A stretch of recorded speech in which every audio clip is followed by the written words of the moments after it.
Hello, everybody. It's me again, your favorite Battle Knight's third favorite Battle Knight, your favorite Knight's third favorite Knight. I kind of messed up my own catchphrase, but that's fine. And now we're going to learn about wraps. Once again, we're talking about the taxonomy of shots, which is, I think, a little ridiculous, but it helps with these sorts of things when we're learning the basics. Okay, so when we're looking at the taxonomy of a shot, then we look at the way that our knuckles and our palm travel. Okay, so the key point of interest for a wrap is your palm. All right, so when I throw a wrap, my palm, if I was to just be open-handed, is going to supinate or pronate, or excuse me, supinate or pronate. Ignore that. It's going to turn up or it's going to turn down. Okay, and so if I take my sword in hand and I do that, you can see it windshield wipers. If I just do this, okay? Bap, bap, bap, bap, bap. All right? And I'm going to take that motion and I'm going to use it, and it's going to help me get around things. This is the key use case scenario for wraps. You'll see these typically will hit the hip or the forearm, or even occasionally the slot. I don't know if it's the best shot for that, right? So my opponent here is wielding a broom. And just to show, if I throw a chop, if I throw a vertical chop, if I throw a diagonal chop, I will strike the broom. That's not my target. So I want to throw around it, okay? Now, the first one we're going to learn today is the flat wrap, okay? So when we are doing the flat wrap motion, we want to imagine that we have a burrito in hand, okay, and it's packed full of goodness. But you need to get it on the skillet real fast to crisp up that underside and keep it from unfolding. Okay, so we're gonna very quickly take our hand with a burrito in it. We're just gonna slap it down. Oh, that was really fast. Okay, we're gonna just place it down, right? Bah. And as you can see, as I do it, I'm also gonna extend my elbow. Right? That way, I get that extended reach, okay? When you throw a wrap, it is naturally going to be a shorter range shot than a chop, right?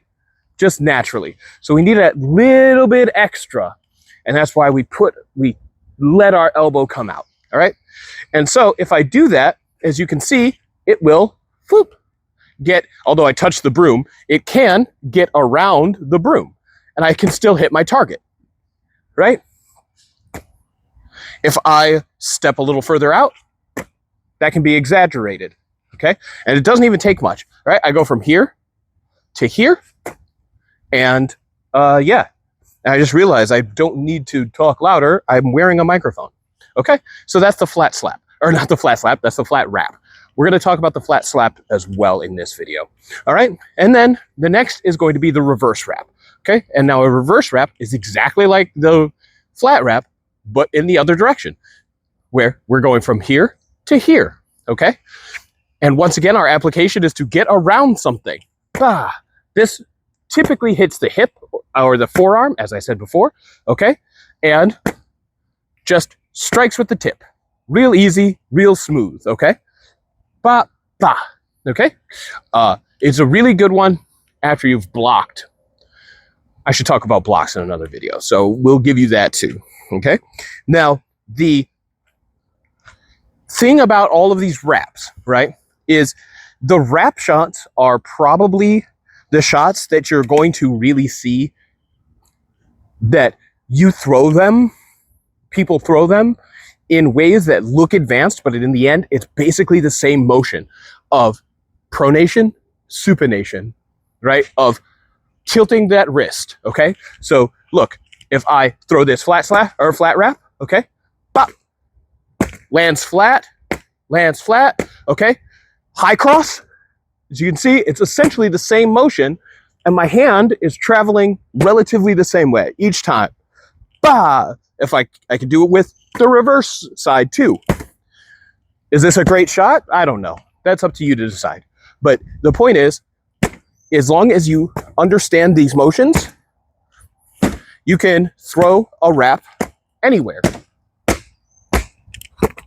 Okay, so That's the key. That's the trick. Now, I told you we'd talk about the flat slap, okay? The reason it's called that is because your hand's going to travel pretty flat, and you're just going to do a motion like you're trying to slap someone in the face. But again, sword in hand, it looks like this.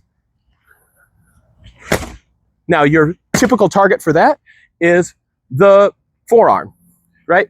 If your opponent's guard is a little too vertical, when you hit that slapping motion, you'll hit him in the hand and the forearm. Works a lot of the time. Anyways, that's that.